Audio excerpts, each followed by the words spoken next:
Rayshell. I'm so happy we're having this conversation. How are you doing? Hey, Karis. I'm good. I'm good. I'm happy to be here. Yeah, you were telling me that you've been doing some work on psychiatric advanced directives, and I don't know if a lot of people know what those are. Do you want to say a little bit about what a psychiatric advanced directive is? Yes. So I'm really honored to be working with the state of California, the Oversight and Accountability Committee on Psychiatric Advanced Directives. And basically, it's a legal document that allows for choice in treatment, particularly during a crisis situation. As a woman with lived experience, unfortunately, but fortunately, hospitalized a number of times and did not have a psychiatric advance directive.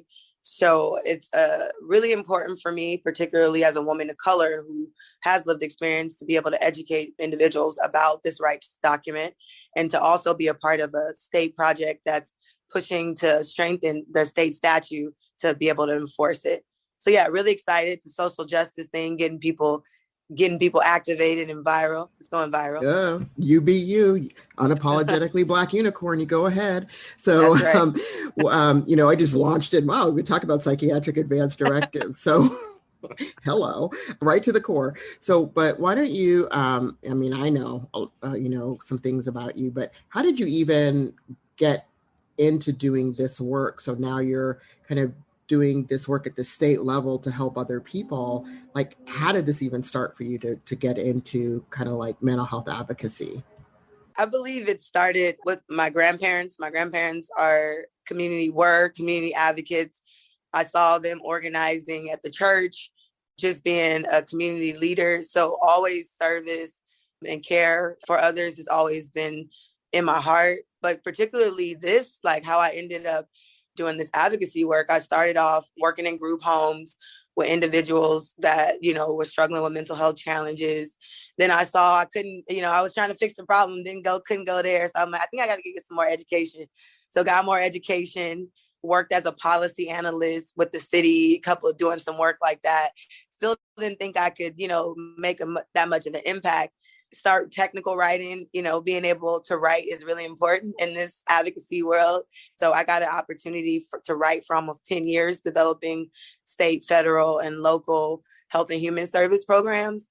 And that really laid a foundation for me to really and for all cultures. So I was writing for API communities, Black communities, Latinx communities. So I think that really allowed me to be a voice for individuals. And I felt like real honored. Like I was winning these grants for different cultures. And then it brought me to, working with two other individuals to, co-found a company that serves individuals with lived experience. And we can advocate. We're in technology. So I was able to, I think it was just a lot of being in the right places and then working real hard. Like I said, working in group homes is the grunt work, I believe, of this field. People that can do that, you can do anything, but you really get to see who the people are and see the challenges in the system. So I think that was really foundational of how I got here. So when you said group homes are the grunt work, I've never worked in a group home. So what does that look like? Like, how were you able to do that work and then, move forward? Yeah, no one's even asked me that question before. So that's, what does it look like? Okay, so I was 19. I was going to the University of Laverne and I was at the park. I think I was working for the city of Pomona. And then I think the group home was there and they were, doing some recreational work. And so they were like, do you want a job overnight? And I'm like, okay, I can, work overnight. But, working in the group home was like literally being like a pseudo parent for the folks. Like I was 19 though. Like, I think that's also how I got here. Like I was able to like work with Latinx individuals, especially like the females. They taught me how to make pico de gallo, like all this stuff. Like they were the ones that first encouraged me about like wearing my hair more natural. It was just like this beautiful, crazy, all different experience in one. Because I was there with them. Like when they had their, when they were AWOL, I'm running down the streets. I'm calling the police, supporting them. I spent most of my college years working in that group home. And I saw like these kids, their mothers, their fathers had neglected them, left them, and they still had so much love for their family. That was when I was like, I want to start a group home. I want to do something more. That was where I saw like that the system had complex challenges. And for individuals of color, who don't have advocates, mothers, family, the system just pushes them through. And so I'm actually getting emotional thinking about it now. I haven't thought about that in a while, but it was really, really impactful. Yeah. It sounds really powerful. I mean, I think we all can read about group homes, usually not very good things about them, but and also read about people who have made their way through being in group homes, and credit sometimes, you know, when they've had good support within the group home to help them on their way forward. When you were talking about too the Psychiatric Advanced Directives, you said that you also have been hospitalized, fortunately and unfortunately. I understand the tension there, definitely. So, you know, did that also kind of play into having an understanding of how to kind of meet people where they are and support people, or did that come later? Yeah, I think that it's really important you use your experiences that you went through to be able to do something better. You know, I don't want those experiences to just be in vain. Like, somebody else is going through this, you know what I'm saying? And another time I was in the hospital and they gave me the wrong medicine and I freaked out. And I don't take psychotropic drugs. So, but I didn't have it in the document, right? No, there was no nothing. They just was trying to help me. When I get passionate about psychiatric advanced directives, because I'm like, hey, you know, I didn't know I was going to be doing this for 10 plus years, you know, later. But now that it fell into my universe, I'm like, well, this is real. Because let me tell you about this. When I was in Brazil. Yeah. So being able to use that experience to inform kind of some of the advocacy you're doing, you know, not Yes. from I read about it and I'm telling somebody else's story, but it's your story that could have been even a bit different had, you know, that Psychiatric Advanced Directive or other work been done. What do you think about, like, the other thing I know we talk about is sort of racism and sexism and all the isms, as we say, and how they kind of intersect with some of the work that we're doing in ways sometimes it's like, well, we talked about invisibility, like kind of being invisible, right? Yeah. So I know I've had that experience. Have you had that experience too? Yeah, I mean, particularly in professional settings, even when I was at the city of, I won't say the name, but when I was at the city working as like a legislative coordinator, people would question like, oh, you have your degree? I'm like, yes, I have a degree. And I'm here. And, or like, you know, as an executive, you know, co-founding a company, sometimes people will go to my other colleagues that don't look like me. And even though I'm almost certain know I know the answer, but yeah, and they've even said it, and they usually redirect it as a form of like, we have that solidarity more now. But I mean, we are typically invisible to a lot of people, and I don't know if it's racism. Like, I wouldn't say, I can't speak for other people, but having those conversations with some people, the responses I've gotten was like, oh, I'm not racist. I just didn't, you know, I didn't even think of you like that. And I'm like, well, that might be the problem. Like, why aren't you even thinking of me? That's it's like, I exist. It is Oh, yeah. kind of weird. It's like, well, how the heck could you not see me? How the heck could you not? And I'm a big black person. You know what I'm saying? I'm not tiny, and now I got a big black person with purple hair, and you're gonna say you can't see me? Now you know you saw me, and you made a conscious decision to unsee me, right? So when you are thinking about like your career trajectory, how have people helped you along the way? Because I think that's another thing for young people. It's kind of like, it's not like you have to recreate a wheel. There are mentors out there. There are people who are out there. Like, are there people that you saw as mentors or examples of how to do the work? Yeah, there's so many people. I don't want to be cliche, but my mom, she was very instrumental teaching me to be kind to others, to forgive others, to show up unapologetic and be presentable and articulate yourself in a way that's appropriate so people can understand you. So I think that was really foundational, just in mentoring me to just show up in spaces. There are like at least 4 women that I call on at least once a week. You need people to, like you said, bounce stuff off. That this happened. So I have mentors that watch me also, that can help me if I'm, they help me, when I speak, if I need to improve on things that I'm talking about. So yeah, definitely I hate to be cliche, but I got a squad. I got a squad that's on speed dial, particularly now as I elevate myself into my unicornism and go up in my next. You be you, girl. I got some people though that got my back. So yes, my mother, other people. Yeah, so I think it's so interesting that, it's not cliche at all. I think this is one of the things as Black folks, when we are younger, I think we worry that if we reach out to other people, folks might see that as being weak or yeah, we knew they couldn't do it as Black folk. But we don't recognize that, everybody who's saying that has their squad, they have their people who are helping them. We think somehow this person is magically doing it by themselves. So I really applaud you for, speaking up about having that squad and having them on speed dial and using them, because I think that's going to be helpful for others who are worried about doing that and are worried that folks might see that as weakness. And quite frankly, it's a strength. I think it's a huge strength. And thank you for giving, props to Mom. Hi, Mom. Oh, yeah. I've heard a lot about your mom. I hope to meet her one day. But when you're doing did you ever do peer services? Like, did you do direct peer services? Yes, I've done peer work, peer groups. I actually was in the MSW program and dropped out because I didn't want to be a clinician. So I peer better. I think I spent almost a year on that project. But yes, so I did early on, I did do peer work, and I still do stuff now. I facilitate some groups, but I think with in this peer work, like you being somewhat vulnerable to tell your story as a way to empower individuals is a strength. That's, I'm a subject matter expert. So I was able to, put myself in the role where I could talk about some of my, goals for the future. And I'm so nervous every time I do something, everything. This is part of my challenge. And I think that's a really big thing about the peer work, like modeling good practices that can help other individuals, and self-care particularly is something I really like to talk about that works for me. And I like to hear about others. Mm-hmm.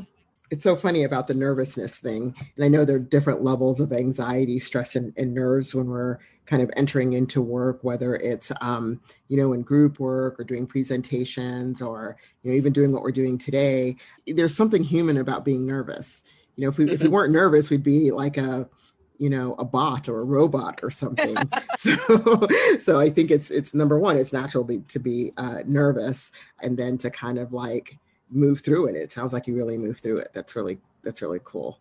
So what kind of self-care stuff do you do? I was surprised one day when you said, yeah, I got to go. I'm going to run my 10 miles. I don't know if you said 10 miles, but run was the first thing. And I was like, tell me about your self-care routines. Yeah. So so funny. So I literally just ran a couple of miles through the Big Easy an hour or two ago.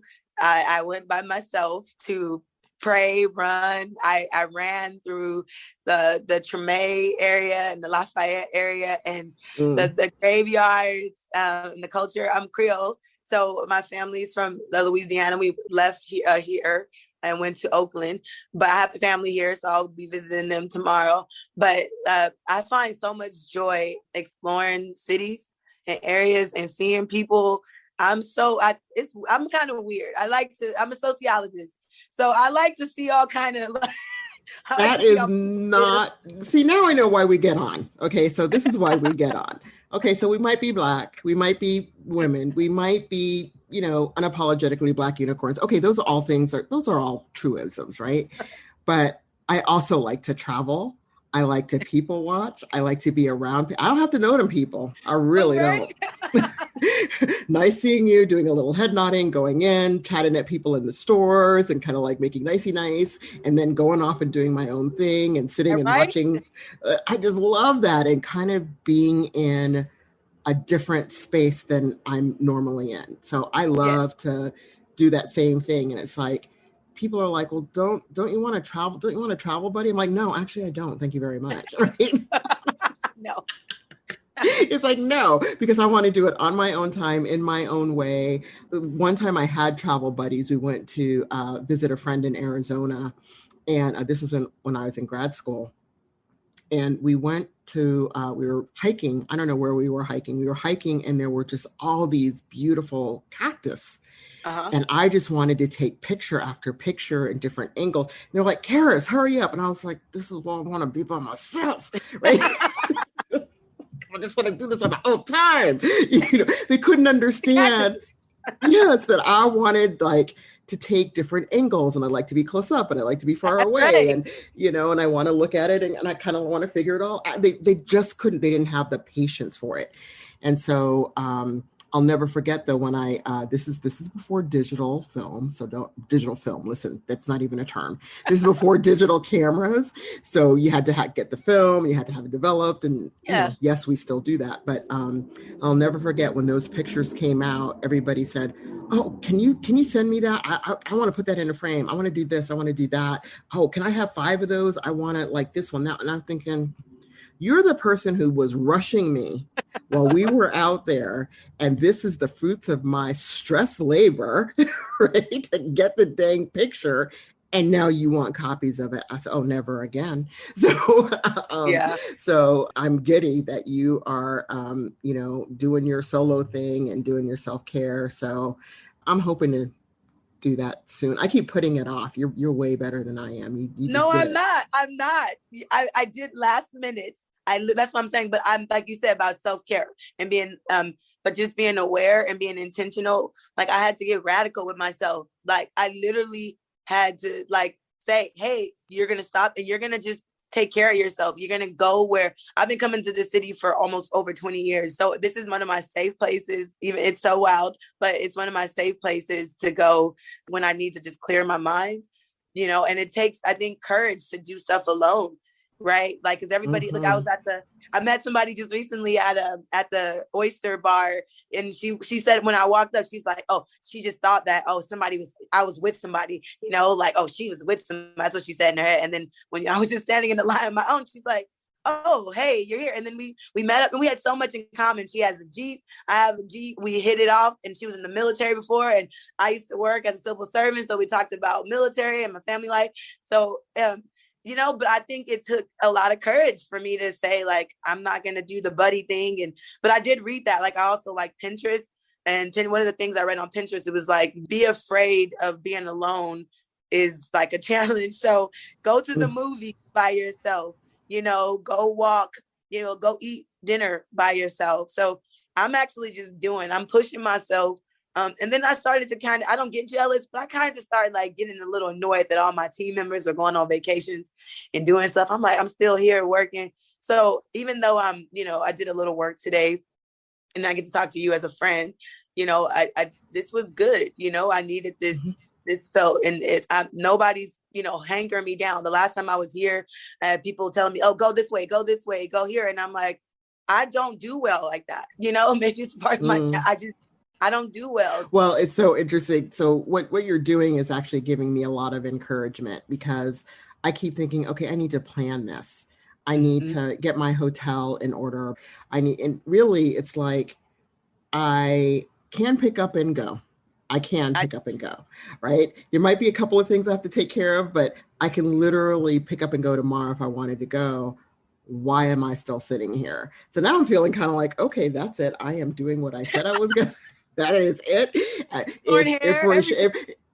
If Rayshell can do it, Karis can do it. Like, what the heck, right? You know, it's like, you be you. Let's go do this thing. So yes, you've given me a lot of encouragement to do what I said I was going to do next week and not worry so much about, but I didn't plan it. Like, just go do it. So when you're running though, like, and I've tried this running thing. Now this running thing. I don't have the best knees. I've never had the best knees. Well, when I was younger, I wanted to run hurdles. That was the thing I wanted to do, because running hurdles in my mind was a very strategic activity that involved a bit of math. You had to figure out what was your stride, how many strides could you take, how tall was the hurdle, and how do you always land on left and get over the hurdle on right.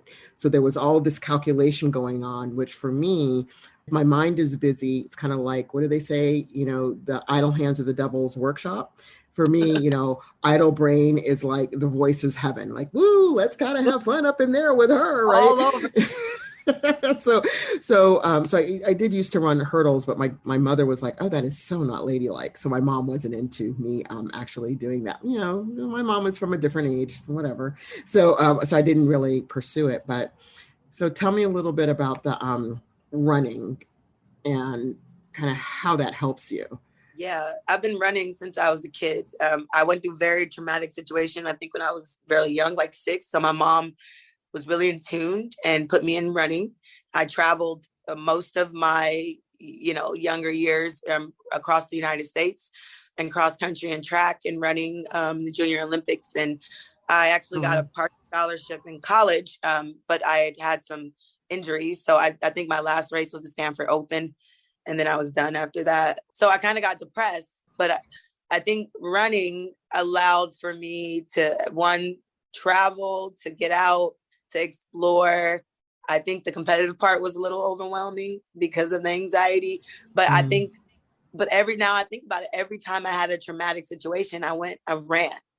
I always just got my shoes and just went and ran. And I had knee issues. For some reason, I had to go to a clinic for years for my knees. So I'm actually run on the asphalt to try to preserve them. The cement's really bad, but running is my lifeblood. I did it this morning and I saw it put something into me. It ejected some form of life into me and I needed it. So it has been one of the biggest things to help me when I'm stressed out and I need to do it. Oh, one of the things that I wanted to also talk about sort of is, I guess sometimes when we're doing this work, it's tough for people to, straight up address racism. When we want to talk about Black and brown folks, people maybe want to couch it in something broader. What kind of work have you been doing to really raise awareness and focus on or center on the mental health and emotional well-being of Black folks, Black communities? Yeah, a number of things. I mean, I think it starts in my own backyard, like as an employer, and then as an advocate. So I'm doing multiple things. First, as an employer, we've been working with a couple of academic individuals and advocates to really implement anti-racist and liberation practices, like training our staff on what it is to be anti-racist, and what does that look like in the workplace? What does that look like in hiring? What does that look like in our conversations, our cultures? Like, what does that look like when we're talking, when we facilitate meetings? Because, if people of color typically are not heard and not called on, like you implementing practices, that just even being intentional and aware. So we're doing that as an organization. I'm leading that. And in the space with mental health in the Black community, I'm also one of the backbone organizations, the Black Mental Health Task Force, which is a coalition of organizations that are advocating for improved access for individuals, particularly in the African American community, to have improved community-defined mental health services. So that's been really a really big thing for me in the last year, and pushing an advocacy piece and then implementing education, events and initiatives to educate our community on the resources, and then advocating for quality care and community-defined practices right now, mostly at the local and state level, doing that kind of work. Even our own people, when we talk about, some people don't want to hear it. They don't want to talk about racism. They don't want to, I get that all the time. So I think that it's more so doing the work, talking some, and then pushing forward. I think that's really the thing I like to really talk about as a leader. When people put me on the spot and ask me, I'm like, okay, let's talk about what we're doing, for this work. So very action oriented. And the Black Mental Health Task Force, that, from my understanding, sort of rose up out of needing to have something that was outside of the system, that was, Black run, Black initiated. Is that sort of how it kind of came into being? Yeah, one of the founders was on a commission or board in a system, in a local system, a mental health system. And they found that although they just needed to put more action. Like, you know, when you're in the system, right, it's like protocol, procedures, blah, blah, blah. And then where's the actual work? So that was how it was founded. And then when I found them, you know, I'm about work and I'm in mental health. So I was able to leverage our resources and really target the Black community. I'm just really pleased to see that, you know, sometimes it does take, well, it takes a village, but sometimes it takes the village not having the interaction of, as you say, the local structures and systems that have so much bureaucracy to get things done and to work forward. And it's also supported that you have the you know, funding support in order to do this for the community. That's amazing. The thing is that we're doing with the Black Mental Health Task Force is leveraging our organizations, our Black-led organizations, and the resources that we have to be able to maximize the service quality and provision for our community. So that's really also that gets me excited, because the other resources, maybe I'm resource heavy in one thing, but the other person knows 1,000 people. Okay, well, I can give the food. I can bring the food. I'll bring the crisis counselors. You bring this, you bring these people here. So I think that's a model that we should like more pick back up. If I can encourage other providers as well to coalition build. You know what I'm saying? Like, this is like I operate in abundance. So I just want to, first of all, thank you for spending some time with me today, especially when you're on your adventure that I am just so happy you're on doing your self-care thing. I just applaud you. I'm so glad that we know each other and that we've had this time to chat. I hope it was helpful for other people. And with that, I'm going to thank you. Thank you, Rayshell. Thank you. Down before you. And remind people to join us next week on Unapologetically Black Unicorns.